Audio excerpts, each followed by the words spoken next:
Halo semuanya, di video kali ini aku bakal ngasih lihat buku-buku yang baru aja aku beli di Gramedia. Dan kayaknya ini bakal jadi video book haul pertama di tahun ini. Selama ini aku jarang banget beli buku fisik karena berbagai alasan ini. Tapi suatu hari aku lagi main-main ke Gramedia di Jalan Slamet Riyadi di kota Solo tempat aku tinggal, dan di sana aku iseng-iseng lihat-lihat buku di bagian diskonan. Terus ya namanya juga diskon ya. Aku langsung kalap di sana.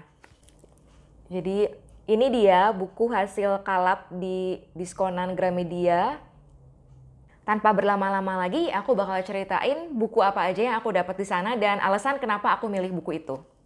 Buku pertama adalah Beats Apart, tulisan Alanda Kariza dan Kevin Aditya. Buku ini kayaknya udah terbit lumayan lama, mungkin sekitar tahun 2012 atau 2013 ya.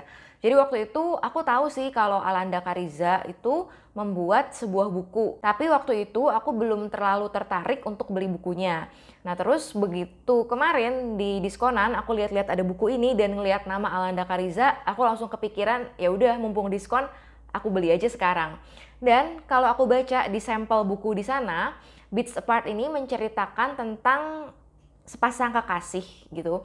Jadi karena ini ditulisnya oleh dua orang, cewek dan cowok, di dalam buku ini juga chapter si cewek dan chapter si cowok itu kayak ditulis berselang-seling gitu. Jadi mereka kayak menulis surat untuk satu sama lain dan saling bersaut-sautan. Iya, novel ini juga ditulis dalam bahasa Inggris, tapi kalau baca sekilas, kayaknya sih bahasa Inggrisnya cukup sederhana dan gampang dimengerti, jadi mungkin bisa cocok untuk kalian yang baru belajar bahasa Inggris. Buku kedua adalah Perfect Romance, tulisan Indah Hanako. Jadi dulu banget, entah berapa tahun yang lalu, waktu aku masih sering ke kampus, aku pernah minjem salah satu buku yang ditulis oleh Indah Hanako ini di taman bacaan di dekat kampus.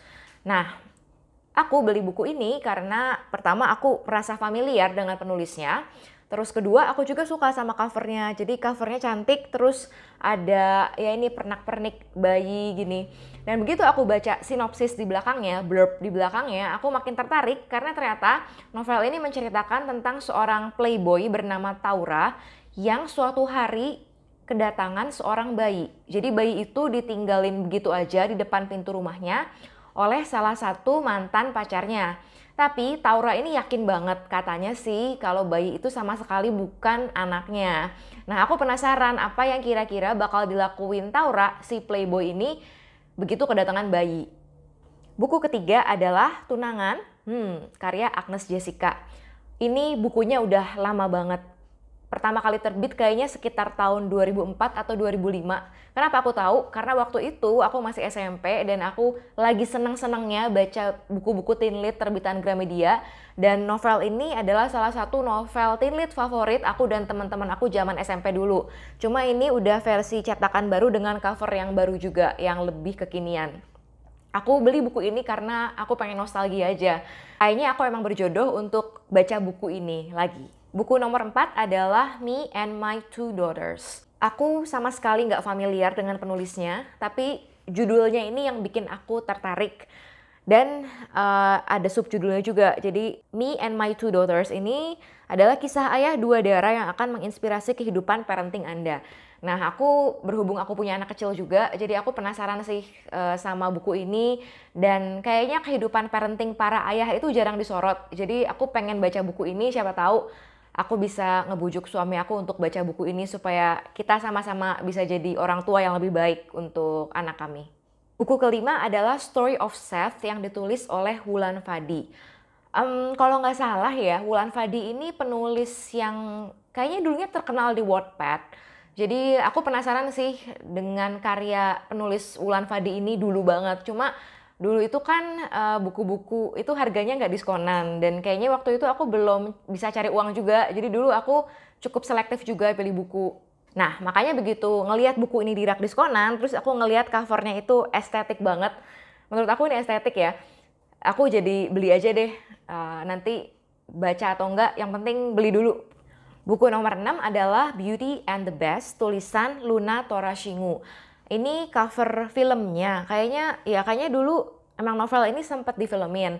Dan sama seperti buku tunangan yang tadi, Beauty and the Beast ini adalah salah satu teen lit yang populer di sekitar tahun 2004-2005 dulu waktu aku masih SMP, dan ini juga adalah salah satu novel teen lit yang waktu itu sering dibaca sama teman-teman aku. Tapi aku sama sekali belum pernah baca novel ini.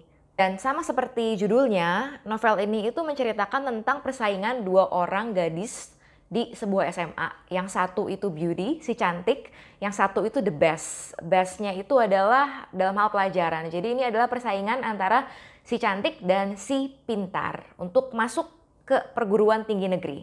Buku ketujuh adalah Breakfast in Bed, tulisan Sandra Brown. Jujur aku sama sekali belum pernah baca tulisan Sandra Brown sebelumnya, tapi aku pernah ngeliat buku tulisan Sandra Brown yang cetakan cover dulu banget, dan aku juga lupa apa judulnya, di rak punya mama aku. Jadi aku penasaran. Terus kayaknya Sandra Brown ini kan nulis steamy romance gitu ya. Jadi aku pengen baca buku ini karena pengen nostalgia aja. Karena beberapa tahun lalu aku sempet jadi penerjemah freelance di Alex Media, dan waktu itu aku kebagian nerjemahin novel-novel steamy romance. So I just want to be nostalgic by reading this book. Buku nomor 8 dan 9 adalah Captain Underpants. Judulnya ini, Captain Underpants and the Perilous Plot of Professor Poppy Pants. Yang satu lagi, Captain Underpants and the Preposterous Plight of the Purple Potty People. Ribet juga ya baca judulnya. Tapi ini terjemahan sih, novel terjemahan. Dan aku beli dua buku ini karena sebelumnya aku udah pernah baca buku Captain Underpants yang pertama. Dan itu konyol banget. Jadi menurut aku Captain Underpants ini mirip-mirip kayak Diary of Wimpy Kid, tapi versi younger readers. Jadi kalau Diary of Wimpy Kid kan tokohnya udah middle grade, udah di SMP. Nah kalau Captain Underpants ini tokoh utamanya itu masih di sekolah kelas 4 SD atau 5 SD. Jadi ya aku pengen baca ini buat hiburan aja. Oke, jadi ini semua 9 buku yang aku beli karena diskonan dan karena lapar mata. Dan mungkin juga karena awal bulan. Let's see how long will it take for me to read all of this. Jadi segitu aja video kali ini. Jangan lupa untuk klik like if you like this kind of content, and don't forget to hit subscribe and also hit the notification bell so that YouTube will inform you every time I release a new video. See you in my next videos. Bye bye.